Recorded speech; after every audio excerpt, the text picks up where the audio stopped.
Bonsoir à tous, c'est le grand direct de ce vendredi 26 février sur les antennes d'Azur TV. Depuis 30 minutes maintenant, le littoral de la Côte d'Azur est confiné et ce jusqu'à lundi matin.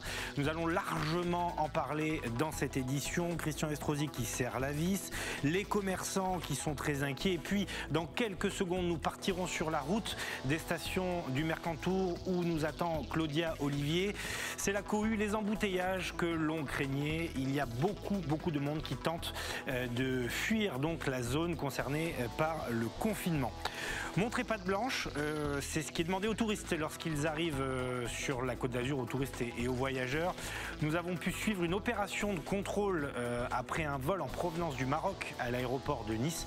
Vous verrez comment tout cela se déroule. Et puis, il n'y a pas que les Alpes-Maritimes. Depuis hier, Var et Bouches-du-Rhône placés en vigilance renforcée. Nous serons avec le docteur Annie Lévy-Mosi-Konachyi pour évoquer la situation de la Provence. Est-ce que l'on peut s'attendre, là aussi, à un reconfinement partiel ? Voilà pour le sommaire de ce grand direct. Nous prenons tout de suite, sans plus tarder, la direction des stations de ski, de la route des stations de ski sur la Côte d'Azur, où nous attend Claudia Olivier. Il est 18h30 et on le voit derrière vous, eh bien, les Niçois tentent de quitter la capitale azuréenne et ils tentent en masse de s'exiler vers le haut et le moyen pays. Bonsoir Nicolas, oui effectivement, comme vous pouvez le voir sur ces images de Victor Labé, la route de Grenoble est complètement saturée, cette route qui mène directement aux stations de ski, à Isola, Valberg ou Oron. On peut le voir, des kilomètres de bouchons derrière nous sur ces images de Victor. Dans les stations, les hôtels affichent déjà complets. Justement, concernant les réservations, certains touristes ont pris leur disposition.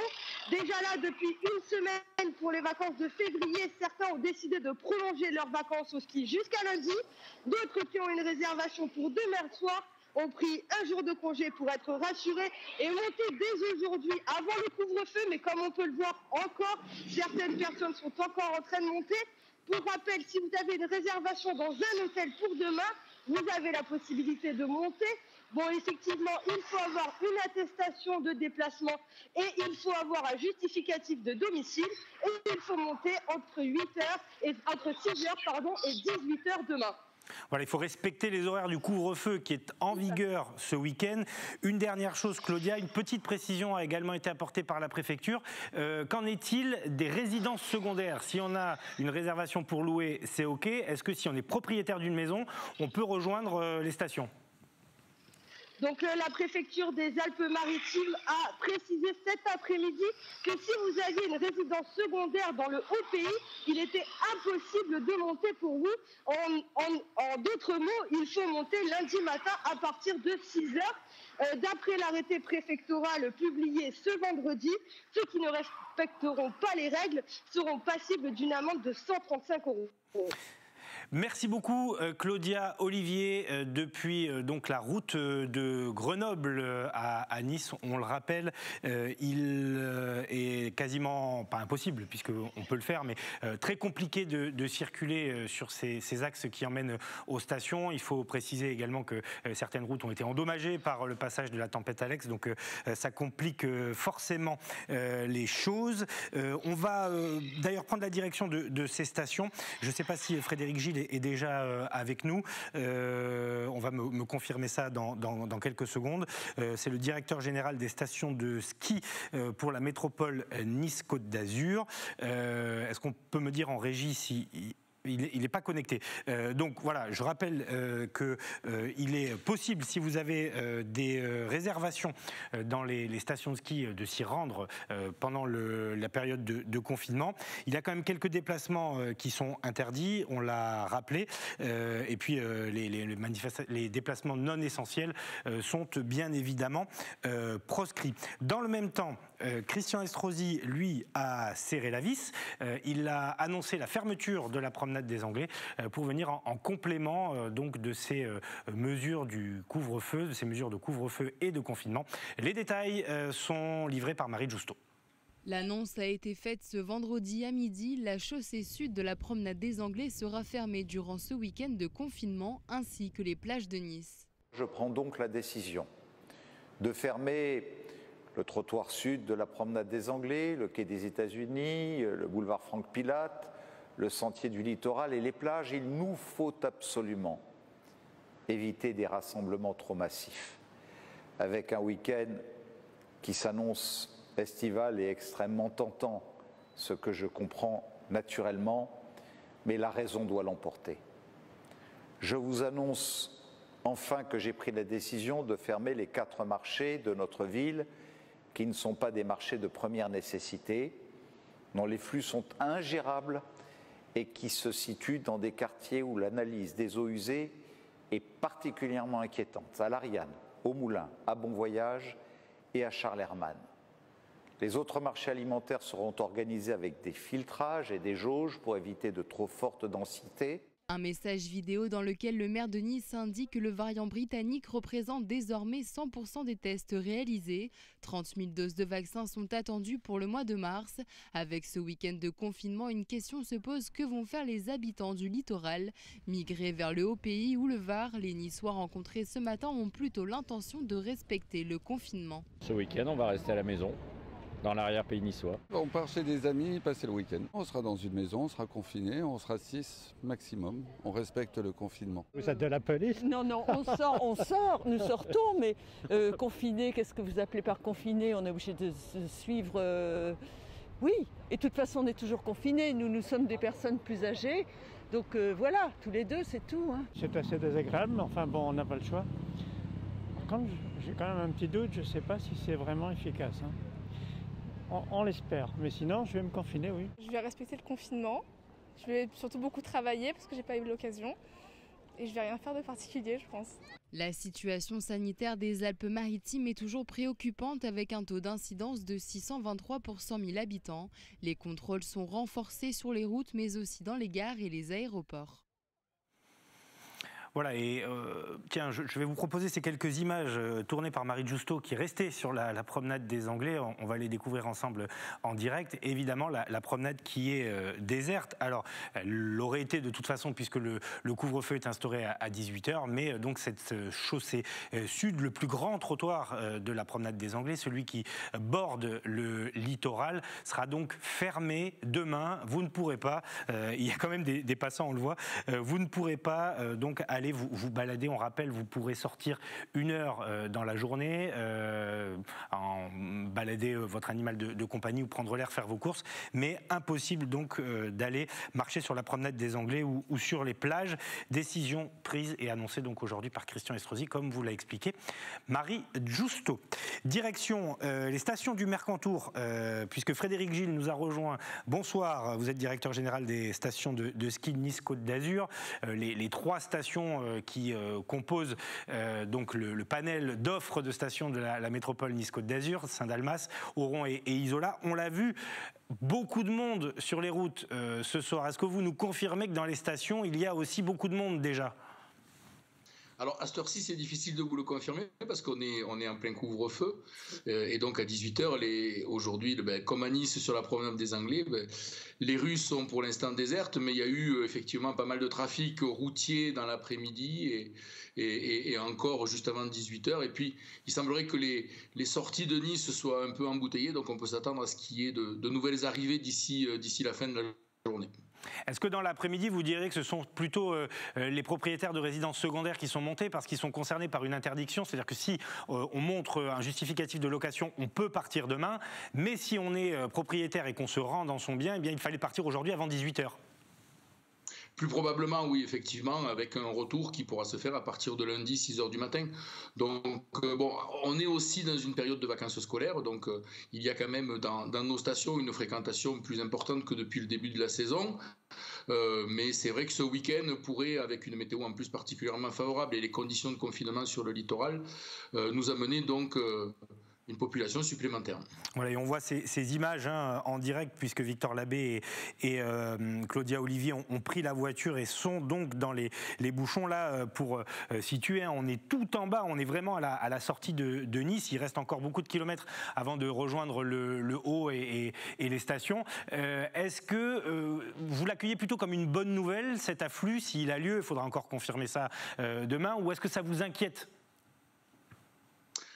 De toute façon, avant le début de la saison, on avait déjà travaillé énormément sur de l'aménagement de l'aménagement et des protocoles sanitaires. Donc on sait accueillir donc le public en respectant les gestes barrières et en imposant donc tout ce qui relève du port du masque, de la distanciation, que ça soit dans les remontées mécaniques dont les jauges pour les remontées fermées sont réduites de 50%, ou encore dans la station, puisque donc les effectifs de gendarmerie sont aussi là et présents pour veiller au grain et puis pour faire respecter tout cela. Donc une inquiétude supplémentaire, non, je pense que nous sommes prêts à pouvoir accueillir. On a aménagé des espaces de luge, on a préparé des sentiers balisés, donc les activités sont là pour être proposées et puis ensuite les conditions de respect, de distanciation, de port de masque ou autre, tout est mis en œuvre pour les faire respecter.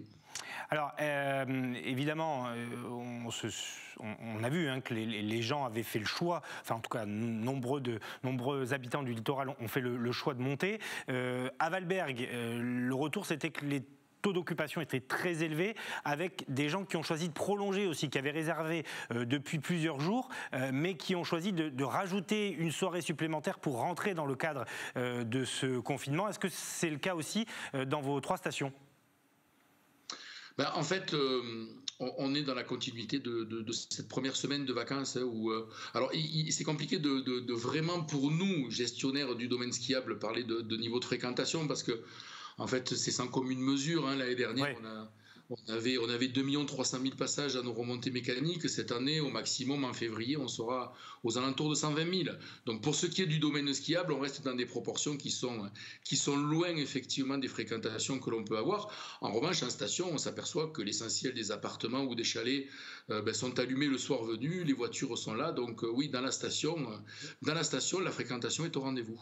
Une dernière chose, est-ce que les contrôles seront importants durant le week-end ? J'entends par là la prévention également, pour rappeler les gestes barrières, le port du masque, qu'on respecte bien la distanciation sociale également ? On a mis en place pour se prémunir de toute file d'attente ou autre pour l'accès aux remontées mécaniques. Donc, nos équipes de contrôleurs qui seront plus là, non pas dans un objectif de contrôle, mais dans un objectif de rappel de toutes ces règles, bien évidemment, de rappel aussi de port du masque ou de distanciation. Et puis, comme je vous l'ai indiqué, les postes de gendarmerie renforts saisonniers en station donc sont là désormais, ils sont installés et ils sont là pour veiller notamment au couvre-feu à partir de 18h et pour rappeler sur la voie publique les bonnes conduites à avoir. Merci beaucoup Frédéric Gilles, directeur général des stations de ski Nice Côte d'Azur, Isola, Oron et Saint-Dalmas. Bon courage à vous parce que c'est un week-end charnière qui s'annonce avec pas mal d'inconnus encore, effectivement, puisqu'on l'a vu sur ces images qui restent quand même très parlantes. Reste compliqué d'accéder ce soir aux vallées de la Tinée, de la Vésubie, de monter vers les stations. Ce que nous disait Claudia, et ces bouchons donc, qui continuent de s'accumuler. Et c'est vrai depuis le début de l'après-midi. Merci à vous. Bonne soirée et à bientôt sur les antennes d'Azur TV. Sur le littoral, 63 communes sont concernées par ce confinement ce week-end. Ce qui veut dire que les magasins vont rester fermés. Et ça, pour les commerçants, c'est forcément un problème parce que la journée du samedi est depuis toujours la plus importante de la semaine. Bonsoir Sylvie Richefeu, vous êtes la présidente de l'association des commerçants d'Antibes-Juan-les-Pins. Vous avez donc baissé le rideau puisque couvre-feu à 18h oblige et demain, vous n'ouvrirez pas. Alors, la plupart des commerçants, effectivement, n'ouvriront pas. Bon, moi, je suis un petit peu à part parce que je fais partie des commerçants d'utilité, de produits de première nécessité. Donc, je vais pouvoir ouvrir un petit peu, mais la plupart de mes collègues ont fermé le rideau ce soir, effectivement, à 18h. Couvre-feu qu'on subit déjà depuis début janvier, donc ça continue. Dans quel état d'esprit sont-ils ? On imagine qu'il y a une forme d'abattement parce que le samedi, c'est en plus la journée la plus importante. Il fait beau de surcroît, donc demain aurait pu être une excellente journée. Voilà, exactement. On a un peu de tourisme, il fait beau, le soleil revient enfin, parce que c'est vrai que la météo n'a pas été très sympa avec nous non plus toutes ces semaines. Et là, oui, il y a une espèce de morosité qui s'installe, mais de plus en plus, mais même on le ressent aussi au niveau de nos clients. Et de l'incompréhension parce qu'on nous accumule comme ça des mesures les unes derrière les autres et puis en fait rien n'y fait. Les restaurants sont fermés, les brasseries sont fermées, les terrasses sont fermées, soi-disant que c'était des lieux de grands risques et la preuve en est que c'est pas vrai. On nous a mis en couvre-feu à 18h et a priori ça n'a pas vraiment servi à grand-chose. Maintenant on nous confine le week-end, bien sûr qu'on va respecter cela, mais je veux dire, in fine, ça sert à quoi tout ça? Est-ce que vous comprenez aussi qu'on vous écoute peu finalement sur les protocoles? C'est le cas pour les acteurs de la culture. On l'a constaté quand même, on est venu nous dans les boutiques de la Côte d'Azur faire des reportages. C'est quand même bien respecté, il y a une distanciation sociale, on peut garder le masque. Est-ce que vous comprenez qu'on ne vous écoute pas plus là-dessus? Ah non, on ne comprend pas du tout.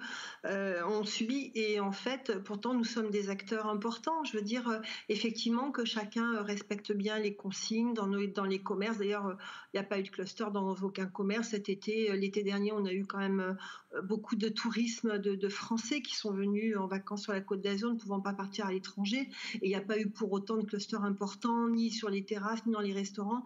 Nos petits commerces, on est capable de respecter les distanciations. Et les clients jouent le jeu, donc on ne comprend pas et on ne comprend surtout pas de ne pas être sollicité, parce que je pense qu'on a notre mot à dire et on vit les choses au quotidien. Donc il y a un gros ras-le-bol quand même. Est-ce que vous craignez qu'on passe à l'étape supérieure ensuite? Parce qu'on l'a compris dans les propos du ministre de l'Intérieur et du préfet, si les chiffres ne baissent pas d'ici une semaine maintenant, puisque les 2 prochains week-ends seront des week-ends de confinement, on pourrait passer au confinement général.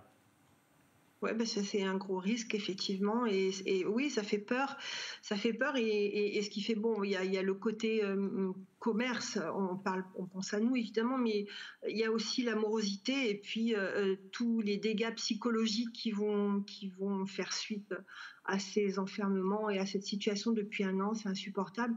Moi, je vois bien psychologiquement que ça commence à causer des dégâts. Il y a le côté matériel, le côté on ne peut pas vendre, on est enfermé, etc. Mais tout ce côté psychologique, qu'est-ce que ça va faire chez les jeunes, chez les moins jeunes? Oui, il y a une grosse crainte d'un nouveau confinement, mais pourquoi faire? On parle de 3000 et quelques personnes en réanimation, ils n'avaient qu'à pas fermer le lit, ils n'ont qu'à recréer des lits en réanimation. On ne comprend pas. Pour 3000 personnes en réanimation, on ne comprend pas. Voilà. Une dernière chose, Sylvie Richefeu, est-ce que vous avez un peu plus de précision sur les aides?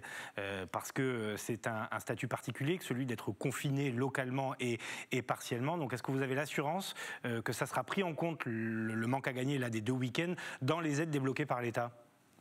Aucune information. Voilà, au moment où je vous parle, non, aucune information, à part, effectivement, le chômage partiel, donc de bénéficier, effectivement, de mettre nos salariés encore une fois au chômage partiel, c'est un petit manque à gagner pour eux. Donc voilà, mais pour le moment, non, il n'y a pas, moi en tout cas, je n'ai reçu aucune consigne des organes officiels pour nous dire, voilà, on va compenser de telle et telle manière. Et bien sûr, toujours pas les assureurs en face de nous pour nos pertes d'exploitation. Écoutez, bon courage à vous. Merci beaucoup Sylvie Richefeu d'avoir accepté notre invitation ce soir. Je rappelle que vous êtes la présidente de l'association des commerçants d'Antibes Juan-les-Pins qui, pour la plupart, vont devoir baisser le rideau. Et effectivement, la situation est quand même compliquée pour vous. Merci. Bonne soirée à vous. Je voudrais juste vous donner, parce que c'est ce que j'ai essayé de faire tout à l'heure, mais sans véritable succès, la liste des déplacements qui seront autorisés. Donc les achats de fournitures professionnelles de première nécessité, les retraits de commande quand on est un professionnel. Vous pourrez déménager si jamais vous l'aviez prévu. Il y a évidemment les déplacements brefs dans la limite d'1 heure à raison de 5 km autour de son véhicule. Vous pouvez vous rendre dans un service public qui reste ouvert ou chez un professionnel du droit. Les destinations à ou en provenance d'un lieu de culte sont également autorisées. Alors, il y a certains rassemblements qui ne sont pas interdits aussi sur la voie publique, mais ça, évidemment, ça demande précision. On rappelle, comme à chaque fois, que toute violation de l'arrêté est passible d'une contravention de 135 €. Voilà ce qui est dit dans cet article de Nice Matin que j'ai sous les yeux et qui résume donc toutes ces mesures et ces motifs de sortie autorisés. Il y a en tout cas une partie de la population azuréenne qui n'accepte pas ce confinement. C'est le cas de plusieurs centaines même de manifestants qui sont rassemblés devant le palais de justice de Nice à l'appel de Florian Philippot, le président du parti politique Les Patriotes. Alexis Ricard était sur place. Il sera avec nous en plateau juste après. À l'appel de Florian Philippot, ils sont quelques centaines à s'être rassemblés devant le tribunal de Nice ce vendredi après-midi.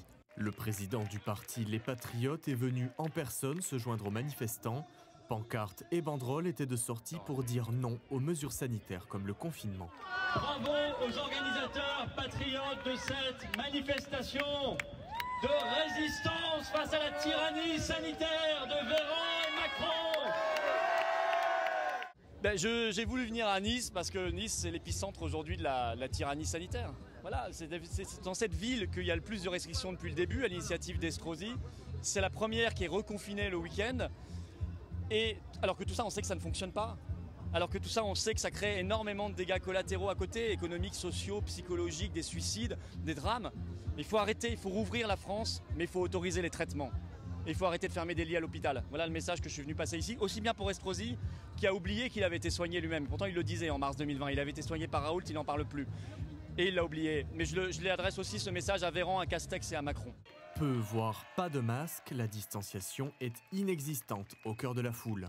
Mais je trouve que si vous voulez, le masque, c'est très utile et il n'y en avait pas. Pour les médecins, pour les soignants à l'hôpital, pour les infirmières, c'était une honte qu'il n'y en ait pas. On s'est battu pour qu'ils en aient. Le masque à l'extérieur, c'est une bêtise. Ça sert à rien, on le sait maintenant, ça a été prouvé. Il y a une étude danoise, il y a tous les pays, il y a plein de pays qui l'ont supprimé. Ça ne sert strictement à rien. Mais ça, bon, si vous voulez, c'est ce que les Allemands ont appelé, concernant la France, l'absurdistan. Donc on est en absurdistan. Les manifestants ont en commun un profond ras-le-bol des mesures sanitaires. Le confinement, le masque, les restrictions de liberté d'une manière générale. C'est un ras-le-bol de tout, finalement, de tout ce qu'on nous impose. Finalement, on est en dictature et c'est pas normal. Voilà. Nous sommes un pays libre, soi-disant. On dit liberté, égalité, fraternité. Eh bien, ça n'existe plus. Ça n'existe plus, tout ça. Ce qui se passe est une honte. Interdiction de sortir, maintenant fermeture de la promenade des Anglais. Dimanche, on ne peut pas sortir, samedi non plus, on est en prison. Il faudrait qu'ils revisent un peu leur façon de gérer le gouvernement. C'est honteux. Dans la foule, on retrouve des soutiens de l'ex-membre du Rassemblement national, mais aussi des gilets jaunes ou de simples citoyens. Tous, en revanche, sont sur la même longueur d'onde. On est venu rejoindre des gens qui sont capables encore de se lever, de se bouger pour résister à l'oppression. C'est-à-dire que toutes ces contraintes qu'on nous impose, que ce soit les couvre-feux, que ce soit les confinements, que ce soit le masque, il y en a ras-le-bol parce que personne n'est capable de prouver que ça a une utilité quelconque sur l'épidémie. Par contre, c'est une grossière atteinte à nos libertés. Donc voilà, c'est surtout contre ça qu'on se bat. Je suis venue demander à ce qu'on respecte mes libertés individuelles, ma liberté de vivre comme je le veux, comme je l'entends, parce que ma vie m'appartient, mon corps m'appartient, ma santé m'appartient. Dans la foule bigarrée, des complotistes complètent également le tableau. Pour rappel, la Covid-19 a tué plus de 85 000 personnes en France. Bonsoir Alexis Ricard. Bonsoir. Journaliste à Azur TV, c'est vous qui avez réalisé ce sujet. Il était important que vous veniez sur ce plateau pour contextualiser aussi les conditions de ce rassemblement. La première des choses qu'on peut dire, c'est que c'est une forme de coup politique aussi de Florian Philippot, qui n'est pas un élu de la région, et qui a appelé à ce rassemblement à Nice. Alors, il y a plusieurs aspects. C'est qu'effectivement, il y avait un coup à jouer pour Philippot, puisque maintenant qu'il est parti du parti qu'il a vu s'élever en quelque sorte, le Rassemblement national, maintenant il est avec les Patriotes, et justement ce parti a quand même fait un score assez faible aux élections européennes avec 0,65%. Il y avait un coup à jouer, puisque c'est un enjeu politique aujourd'hui, puisqu'il y a du ressentiment, et c'est ce que moi j'ai vu sur place, beaucoup de ressentiment, des gens qui sont déçus, des gens qui en ont marre en fait, de manière sincère, individuellement, et ça c'est tout à fait mobilisable, on l'a vu, puisqu'on a plusieurs centaines de personnes qui décident de se rassembler. Et il faut bien préciser que ce sont des groupes très hétérogènes. Il y a un petit peu de tout. On retrouve effectivement les patriotes, c'est-à-dire ceux qui suivent Florian Philippot directement. On retrouve aussi des gilets jaunes, par exemple, des anticapitalistes aussi, j'ai croisé. Donc il y a vraiment des horizons très très divers politiquement. Mais il y a quand même un socle commun, c'est ce ressentiment, ce ras-le-bol. et de vouloir véritablement rouvrir la société et de revenir à la vie d'avant. Alors, il est important qu'on parle des complotistes aussi, qui n'étaient pas forcément majoritaires dans cette manifestation. C'est différentes formes de complotistes. Il y a différents degrés, évidemment, parce que ça peut aller des théories les plus farfelues à des choses qui sont beaucoup plus ancrées dans le réel. Florian Philippot expliquait notamment que Christian Estrosi avait été soigné avec la chloroquine, avec la procédure, le protocole du professeur Raoult, et qu'aujourd'hui, finalement, il n'y avait plus de traces de ce combat qu'il avait pu mener. Il a notamment sorti un verbatim de l'an dernier où il expliquait, Christian Estrosi, qu'il était important que les Niçois aient accès à ce traitement. Donc il a aussi mis le doigt sur ces éléments-là pour aussi rassembler la foule, c'est très important. Et il a vraiment précisé ça, c'est que les traitements, selon lui, existent, il n'y aurait qu'à finalement les autoriser, et que par un jeu politique, c'est interdit, on n'a pas le droit de les prescrire, et quelque part, le peuple n'a pas accès à ces soins. Voilà, un discours populiste, c'est le terme approprié, et qui a donc agrégé une forme de contestation qui est importante, malgré tout. On parle de 300 à 400 personnes. La dernière chose que je voudrais évoquer avec vous, Alexis, c'est le peu de respect des gestes barrières. Il y a quand même une communauté scientifique en France importante qui explique que la distanciation sociale, le port du masque reste aujourd'hui le meilleur moyen de lutter contre l'épidémie, tant qu'on n'aura pas suffisamment de vaccins. Certes, les études disent qu'en plein air, les risques sont peut-être un petit peu moins importants, mais quand on est agglutiné de cette façon à touche-touche, on peut se postillonner dessus, on peut se transmettre le virus quand même. Surtout que certains étaient très motivés. On entendait scander liberté, résistance, tout un tas de mots au sens très fort. Et effectivement, au cœur de la foule, où j'ai été pour faire quelques images, on est coude à coude, effectivement, on est très serré. C'est plusieurs personnes au mètre carré, sans aucun problème. Là, pour le coup, la distanciation, ça faisait longtemps qu'on n'avait pas vécu une telle situation. Ça rappelle un petit peu la vie avant Covid, et justement des manifestations où on s'entassait. Ça n'existe plus vraiment aujourd'hui, effectivement. Ouais, c'est vrai que ces images sont saisissantes. En tout cas, c'est juste ce que vous dites. On a l'impression que c'est des images de manifestations qui datent d'il y a plus d'un an. Merci beaucoup, Alexis Ricard, journaliste pour Azur TV. Vous étiez donc sur place cet après-midi pour ce rassemblement organisé par Florian Philippot. On va vous retrouver dans quelques instants pour un autre sujet consacré au contrôle à l'aéroport de Nice. Mais on va voir ensemble que la réalité sur la Côte d'Azur, ce sont les transferts de patients. À l'heure où certains se rassemblent pour dénoncer le confinement, le port du masque et l'atteinte à la liberté, d'autres sont transférés à l'autre bout de la France pour être soignés. Ils étaient 6 aujourd'hui, 3 au départ de l'aéroport de Nice, 3 au départ de l'aérodrome de Mandelieu-la-Napoule. Le point avec Claudia Olivier et Victor Labbé, encore eux. Vers 9h ce matin, 3 patients Covid, dont une femme et 2 hommes âgés de 50 à 60 ans, ont été transférés du service de réanimation du CHU de Nice vers les hôpitaux de Brest. Effectivement, le service est plein, on doit donc libérer des places. Autre opération qui a eu lieu ce matin, 3 hommes âgés de 50 à 75 ans en provenance des hôpitaux de Grasse, de Cannes et de l'Institut médico-chirurgical de Saint-Laurent-du-Var ont décollé de l'aérodrome de Mandelieu vers la Bretagne dans la matinée.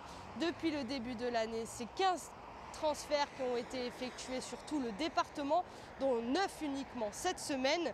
Le taux d'incidence dans les Alpes-Maritimes est toujours au plus haut.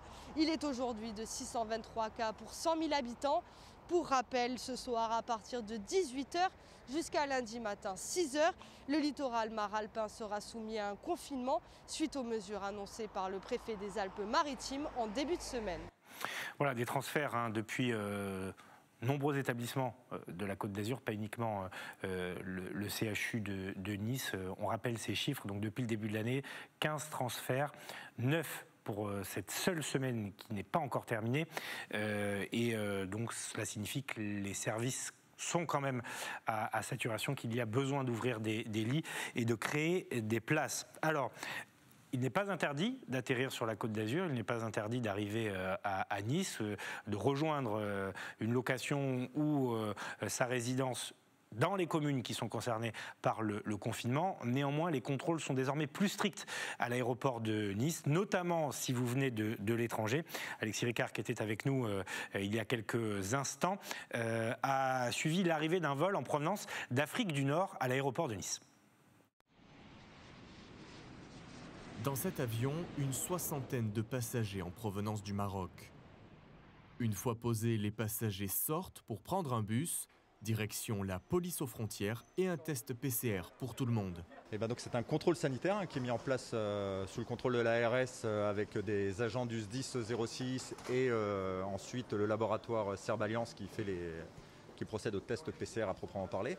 Et nous, on met en place un dispositif de la PAF, mais qui, au lieu d'être en aubette sur les autres vols, est déporté dans cette salle qu'on appelle salle Est, mais où on fait le contrôle pour savoir si les gens ont légitimité à venir sur le territoire français en ce moment, en période de Covid. Les passagers ont posé le pied au sol, mais pas encore en France. Chacun se voit remettre une fiche de suivi.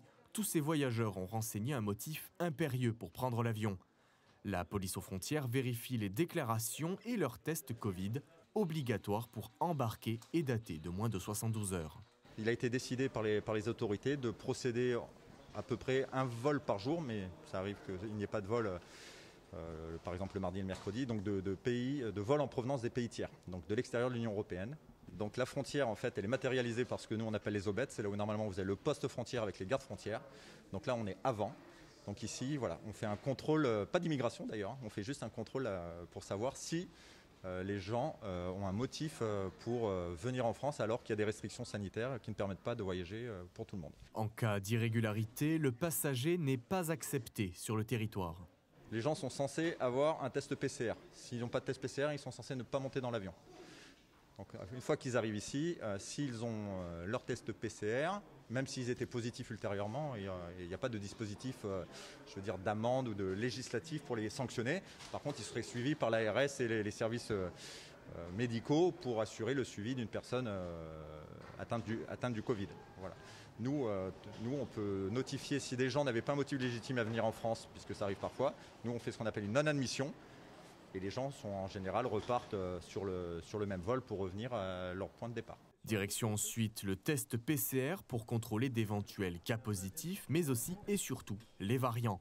Un contrôle accepté par les uns, agaçant ou considéré comme inutile pour les autres. Si eux, ils nous demandent un test PCR négatif pour rentrer en France, pourquoi faire un test négatif en arrivant en France ? Je me pose pas mal de questions, mais je trouve que c'est inutile. Parce qu'on a déjà un test négatif qui datait de moins de 10 heures. Écoutez, monsieur, c'est pour nous protéger. Alors moi, je trouve que c'est bien, peut-être. Pour les gens qui travaillent, ça devient maintenant infernal, quoi. Et là, c'est vraiment, moi, je trouve un peu, c'est un peu fort, quoi. Pour moi, c'est un peu, on a fait le test avant-hier. On nous a obligés de faire un test Covid sur place et on en refait encore un. Enfin, c'est beaucoup de papier. Je pense que ça empêche les gens vraiment maintenant de voyager, quoi. Regardez, on a des dossiers entiers pour voyager. Chaque échantillon sera envoyé au laboratoire pour obtenir un résultat en 8 à 10 heures. En cas de résultat positif, le voyageur est contacté grâce à sa fiche de suivi afin d'organiser son isolement. Voilà, les voyageurs plutôt, qui doivent se rendre à l'hôtel et attendre les résultats de leur test PCR. Avant de rejoindre les Bouches-du-Rhône, où là aussi la situation, comme dans le Var, est préoccupante, puisque les deux départements sont placés en vigilance renforcée. On en parlera avec le docteur Annie Lévy-Mosiconacci. Un dernier mot de Nice et de la bande littorale sur la Côte d'Azur, avec ce reportage de Victor Labbé dans le quartier des Moulins. C'est un quartier dit sensible à Nice. Dans ces quartiers-là, la circulation du virus est beaucoup plus active. Les associations donc locales se mobilisent pour tenter de faire barrage à l'épidémie, notamment grâce à la distribution de kits pour lutter contre la Covid-19. Voilà pour vous, monsieur, le pack. Merci, c'est gentil. Il est 18h. Les équipes de médiation de l'association Adam démarrent une opération de porte-à-porte dans le quartier des Moulins. Pour chaque foyer, un kit de lutte contre la Covid-19. On a fait un peu le tour des habitants du quartier pour leur distribuer un petit kit pratique avec des masques lavables, du gel hydroalcoolique et un petit fascicule qui va les sensibiliser au sujet du vaccin éventuellement. S'il y a des personnes qui sont pour, on pourrait aussi éventuellement les accompagner dans les démarches et puis les assister tout au long de ce périple. Au total, 2687 logements ont reçu la visite des médiateurs ce jeudi soir. Pour chaque foyer, 6 masques lavables 50 fois, du gel hydroalcoolique et de la documentation. Je viens de recevoir un kit avec un masque, des gels hydroalcooliques, et ils ont pris notre numéro pour nous aider à faire des vaccins. Bah oui, ça fait plaisir de se sentir aidé. Je trouve ça très bien, c'est une bonne initiative de la part de l'association Adam, qui sont toujours en première ligne, et on les remercie pour ça. C'est très bien, on remercie l'association Adam. Et on a marre du Covid. Ouais, on en a tous marre du Covid. Au Moulin, la circulation de l'épidémie est très active. L'analyse des eaux usées indique que le taux de Covid est 2 fois plus important que dans les quartiers voisins. Le taux des eaux usées à l'Ariane, au Moulin, à Bon Voyage, a été il y a quelques jours 2 fois plus élevé que sur d'autres quartiers de Nice. C'est un indicateur qui démontre que le virus est plus présent qu'ailleurs. La mairie de Nice a décidé de mener la même action dans le quartier de l'Ariane dans les prochains jours. Voilà, et on rappelle, pour clore cette page consacrée aux Alpes-Maritimes, que jusqu'à lundi 6h, les 63 communes du littoral sont confinées. Et l'attestation dérogatoire, qui est utile, même indispensable pour sortir, pour l'instant, elle n'a pas encore été publiée. Donc pour l'instant, vous ne pouvez pas la télécharger. Ça devrait être le cas dans les prochaines heures pour pouvoir justifier donc d'un motif impérieux de déplacement ou de votre sortie d'1 heure dans le périmètre de 5 km. On rappelle également que la route vers le Mercantour, les stations de ski, est saturée. Vous avez le droit de rejoindre votre location l'année prochaine, demain, si vous pouvez justifier de cette location, et ces images toujours qui témoignent des bouchons qui sont actuellement constatés sur les routes des stations de ski et dans les vallées des Alpes-Maritimes. Le Var et les Bouches-du-Rhône, à présent, on a parlé hier du Var, on va s'intéresser ce soir aux Bouches-du-Rhône. Là aussi, la situation est préoccupante. Le taux d'incidence lors du dernier pointage de l'ARS était de 336 cas pour 100 000 habitants, ce qui a fait que le département, comme celui du Var, est placé en vigilance renforcée par le gouvernement.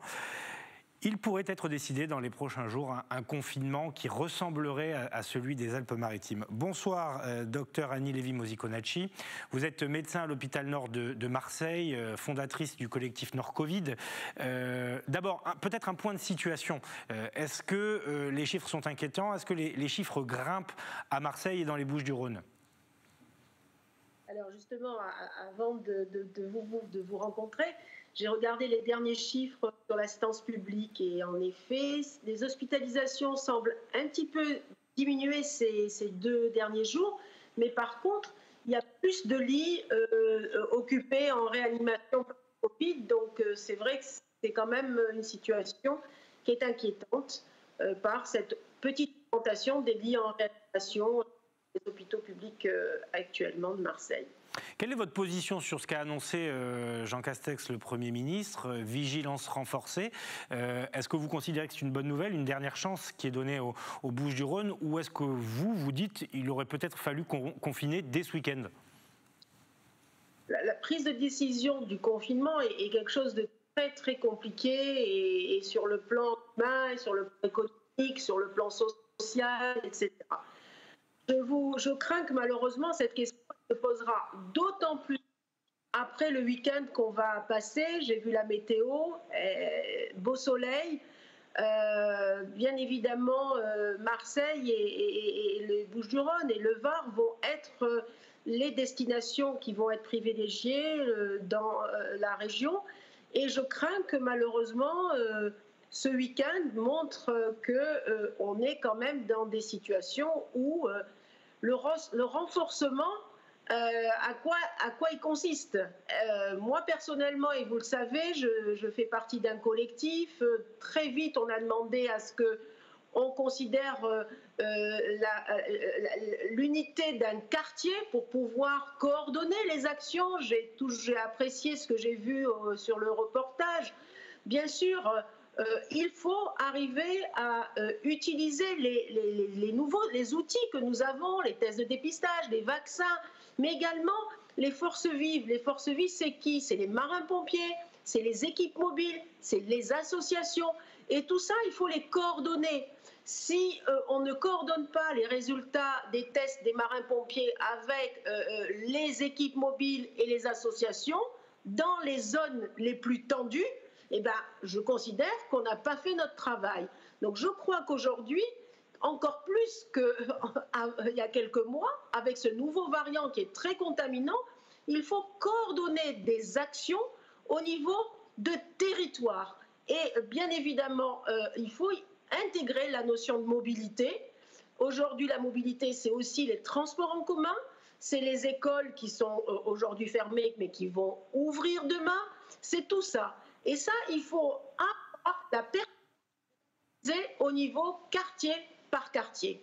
Et là, je ne le vois pas vraiment se mettre en place et je crois qu'on n'a pas donné la force aux acteurs qui sont sur le terrain, aux outils que nous avons dans un manque de coordination. Et ça, je pense que ça pourrait éviter, et c'est encore temps bien sûr, le confinement. Alors voilà, tout est là. Quelle place on donne à la concertation? Qui on écoute?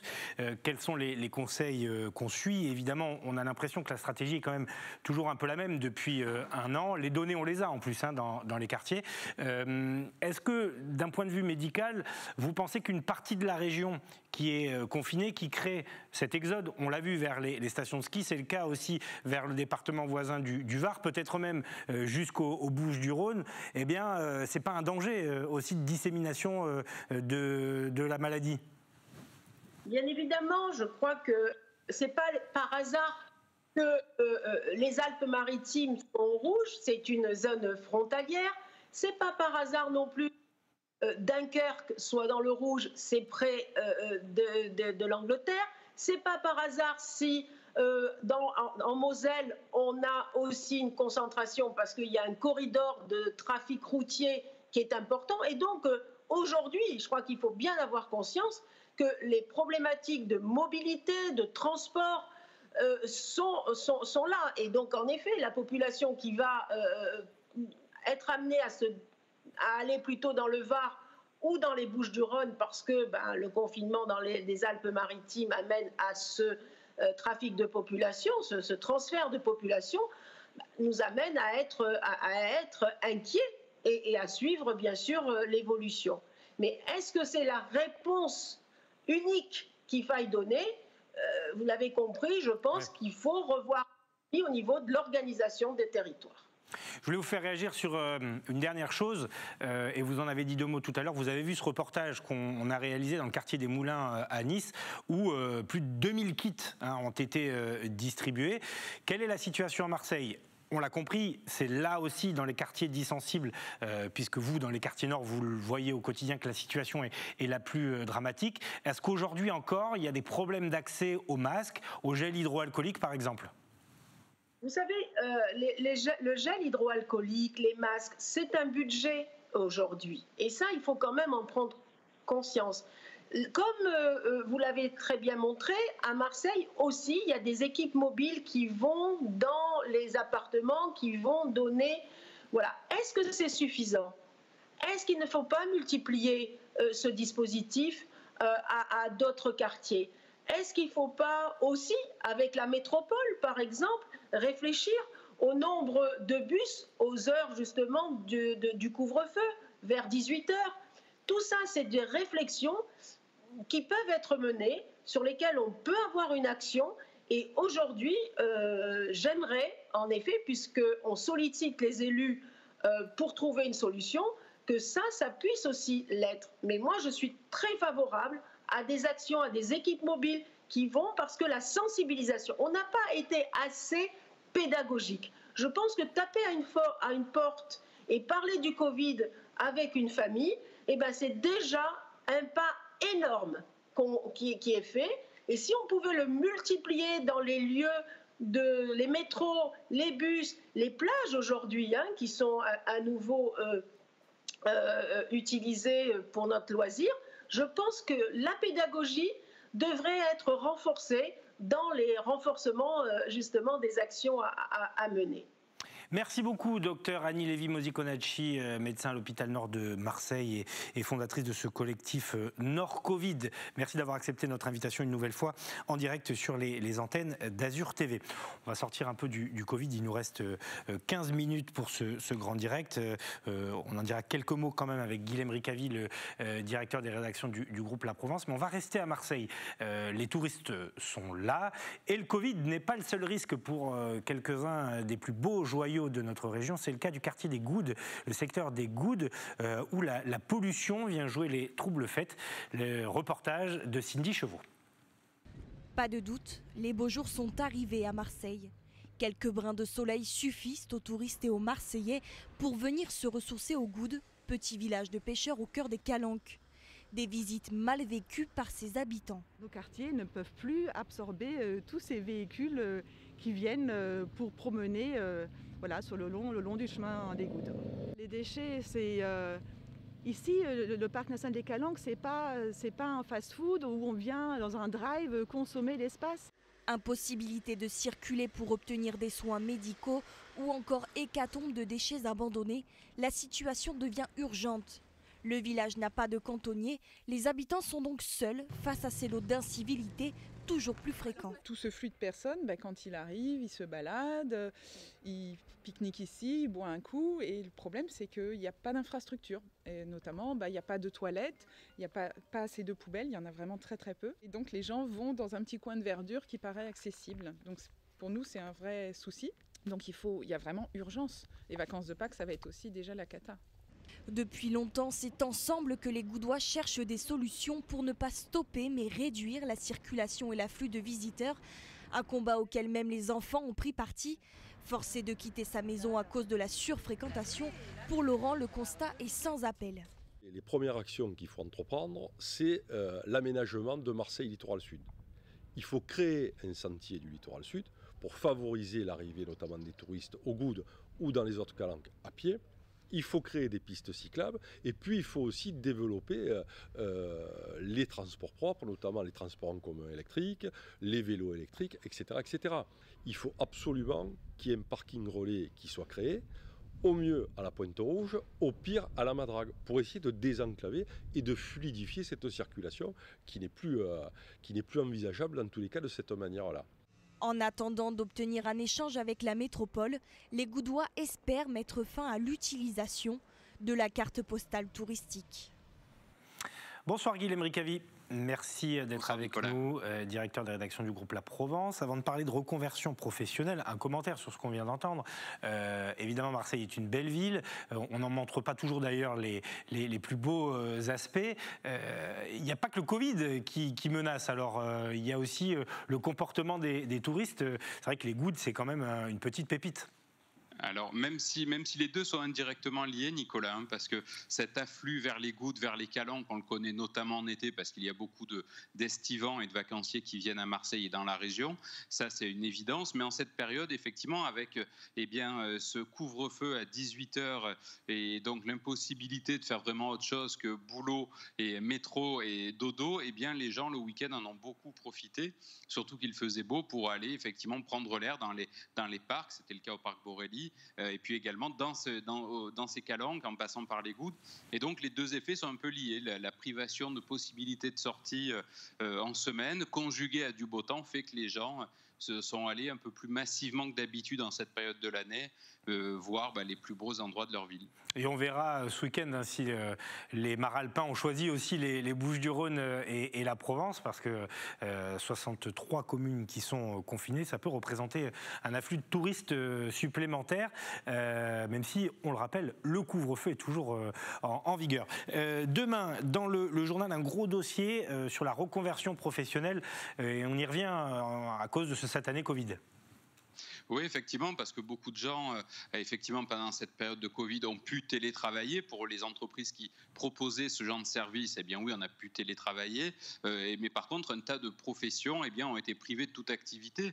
Si on prend le cas des restaurateurs, par exemple, eh bien, même avec les mesures d'accompagnement financière des personnels et les aides, eh bien, certains ont dû changer de métier. Et demain, on fait le tour un peu d'horizon avec des portraits de gens qui, dans la région, dans les Alpes de Haute-Provence, dans le Vaucluse, dans les Bouches-du-Rhône, à Marseille notamment, eh bien, ont dû changer de métier, contraints parce que leur activité était totalement à l'arrêt pendant cette période de Covid, c'est-à-dire depuis près d'1 an. Et puis également des gens qui ont changé de vie parce que leur vie leur convenait. Mais voilà, cette période de confinement en mars l'année dernière les a fait beaucoup réfléchir sur eux.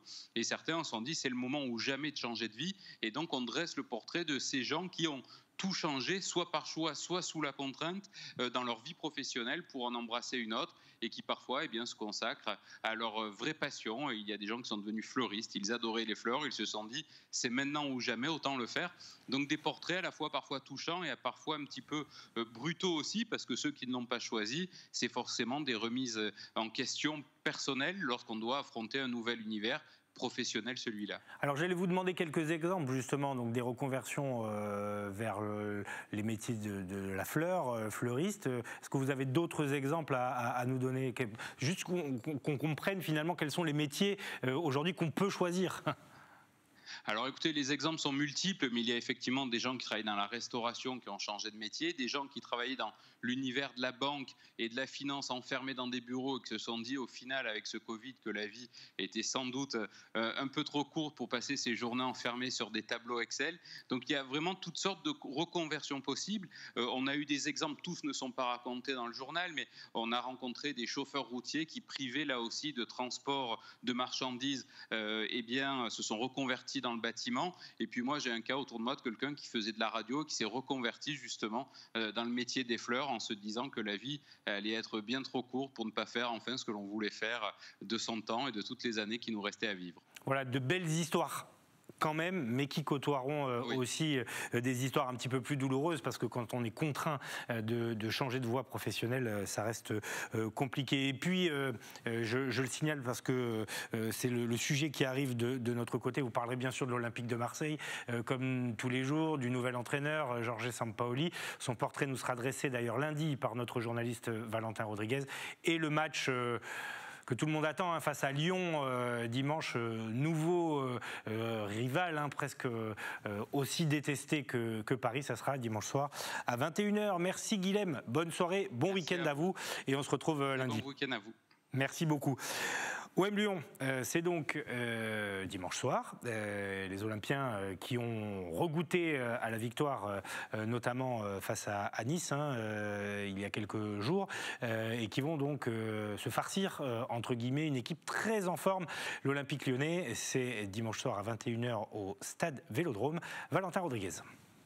17, c'est le nombre de points qui sépare Marseille de Lyon au classement. Les Olympiens vont mieux depuis plusieurs semaines avec une série de 4 matchs sans défaite. Mais se présente face à eux le rival lyonnais, deuxième du championnat et candidat au titre. Une seule défaite sur les 7 derniers matchs pour les hommes de Rudy Garcia. Des statistiques qui ne font pas peur au jeune milieu Pape Gueye, qui voit en cette rencontre un véritable tournant pour la suite de la saison. Je pense que si on gagne dimanche, ça peut être un déclic pour la fin de saison. Il reste beaucoup de matchs, on a fait des gros déplacements. Et je pense qu'on a pour objectif de continuer à aller grappiller en haut le podium. Et c'est vrai que si on calcule, on gagne quelques matchs, on peut rapidement être bien positionné. Une rencontre qui sera peut-être observée par le futur entraîneur, Jorge Sampaoli, annoncé avec insistance sur le banc marseillais. Malgré cette rumeur, Nasser Larguette, en place depuis un mois, préfère se concentrer sur les prochaines échéances à venir. Moi, je continue le travail comme je vous l'ai dit. Tant qu'il n'y a pas la nomination d'un entraîneur, je ne suis pas seulement dans la peau d'un accompagnateur, mais d'un entraîneur pour aller faire de la performance. Je pense que les derniers matchs ont prouvé que l'équipe a stoppé la spirale de la défaite. Je ne sais pas ce que ça sera contre Lyon et Lille, mais l'équipe se retrouve, elle essaie de faire des résultats et donc je continue dans ce sens-là. Le jour où il y aura un staff qui va arriver, tout simplement, je reviendrai à la formation. Briguer une place avec le staff, non, ce n'est pas mon objectif. Ménagé à Nantes, Nasser Larguette pourra compter sur le retour de Florian Thauvin et surtout d'Arkadiusz Milik. Le buteur polonais n'a joué que 91 minutes depuis son arrivée en janvier. Un garçon comme Milik a une particularité, c'est quelqu'un qui est capable de prendre la profondeur et de jouer dos au but, qui est capable de caler les ballons, ça c'est très intéressant. Il peut très bien jouer avec un attaquant autour de lui, il peut jouer avec un numéro 10, ça nous donne vraiment beaucoup de choix. Flo Thauvin, on connaît ses qualités, un garçon de couloir qui joue faux pied, qui est capable justement d'alimenter un garçon comme Milik qui peut prendre la profondeur en rentrant à l'intérieur. Donc c'est vrai que le retour de ces deux joueurs-là nous donne d'autres cartes. Pour cette rencontre, l'OM sera tout de même privé de Sakai, Benedetto et Rongier suspendus, ainsi que de Jordan Amavi. Le latéral gauche s'est de nouveau blessé. En cas de succès ce dimanche, Marseille gagnerait seulement son 3e match en Ligue 1 face à Lyon sur les 20 dernières confrontations entre les deux équipes. Voilà, dimanche soir, donc Marseille-Lyon. L'OGC Nice, de son côté, joue ce soir sur le terrain de Rennes. Match compliqué aussi pour les Aiglons. Et puis il faudra remettre ça dès mercredi avec la réception de Nîmes pour l'OGC Nice. Et un deuxième gros morceau pour Marseille, le leader du championnat. En plus, ça se jouera à Lille. Donc, semaine un petit peu compliquée. Les jours qui arrivent là pour les clubs azuréens et phocéens. Dans le Var, il y a aussi du foot. On s'intéressait il y a quelques semaines à l'arrivée de Mourad Boudjelal à Hyères en National 2. Et bien dans la même division, ça bouge également à Toulon avec l'arrivée de Jean Tigana, ancien joueur de l'OM d'ailleurs, mais qui a percé à Toulon. Il devient manager général du Sporting avec des ambitions. Conférence de presse donnée aujourd'hui devant la caméra de Thomas Bernabé. Le Sporting Club de Toulon passe la vitesse supérieure. Après le feuilleton Mourad Boudjelal, qui a duré pendant plusieurs mois, c'est finalement Jean Tigana qui devient le nouveau manager général en charge de la politique sportive du club. Une arrivée évidemment attendue par le directeur du Sporting, qui mise beaucoup sur l'ancien joueur tricolore. Ce que j'attends de Jean Tigana, c'est à la fois la structuration du club. Donc il a commencé le travail, aussi bien chez les jeunes, les féminines, le futsal, l'équipe 1. C'est aussi la mise en place des filières africaines, il est très en avant là-dessus, mais aussi les accords avec un grand club pour pouvoir garder nos jeunes le plus longtemps possible, avec un contrat de non-sollicitation avec un très grand club européen. C'est aussi de commencer à avancer sur le projet du centre de formation dès lors qu'on aura rejoint la Ligue 2, puisque ce sera obligatoire, et on sait qu'il ne faut pas s'y prendre au dernier moment. En effet, la partie formation sera essentielle pour l'avenir du club azuréor. Celui-ci pourra évidemment compter sur l'expertise de Jean Tigana, passé maître dans cet aspect depuis de nombreuses années, notamment en Afrique. Au-delà de ça, l'ancien joueur se fait une joie de retrouver son premier club de cœur. J'ai quitté le Sporting il y a 43 ans. Voilà. Et je reviens au Sporting, au port. Voilà. J'ai fait un peu le tour de la boucle. Et j'espère que je vais bien la terminer. Pas les mêmes jambes, mais avec la même envie. Malheureusement, je n'ai plus le même rythme. Si le championnat redémarrera en mars prochain, il est malheureusement encore trop tôt pour donner un calendrier des changements qui vont être opérés, même si Jean Tigana confirme avoir déjà quelques dates en tête. Oui, mais je l'ai, mais si je vous le dis, vous allez me dire, comme mes copains, que je suis un fada. Ce qui est sûr, c'est qu'il faudra se montrer patient avant de constater les premiers résultats de l'arrivée de Jean Tigana. Voilà, Jean Tigana à Toulon, Mourad Boudjelal à Hyères avec Nicolas Anelka. La poule des deux clubs varois aura de la gueule, comme on dit. Ils devront s'affronter a priori au mois de mai, même si pour l'instant plane encore une petite incertitude sur le calendrier. Avant de nous quitter, on rappelle l'information principale de ce grand direct. C'est le confinement qui est entré en vigueur sur la Côte d'Azur. Les 63 communes du département qui vont devoir donc respecter scrupuleusement cette décision préfectorale. il vous faudra vous munir d'une autorisation, enfin d'une attestation pour sortir. Et puis, c'est toujours la cohue pour se rendre dans les stations de ski week-end, donc sous haute tension. On rappelle également que les contrôles vont être renforcés tout le week-end dans les gares, dans les aéroports, sur les routes. Soyez donc très prudents. Merci à tous. Merci à Théo Sarfati, Sébastien Liotard, Michael Fernandez, Fabrice Justo, Philippe Caudet, bien sûr Stéphanie Mossman et les journalistes de nos 3 rédactions dans le Var, les Bouches-du-Rhône et les Alpes-Maritimes. Passez un excellent week-end. Si vous êtes confinés, c'est l'occasion de regarder Azur TV. On se retrouve, nous, lundi soir sur les antennes d'Azur TV.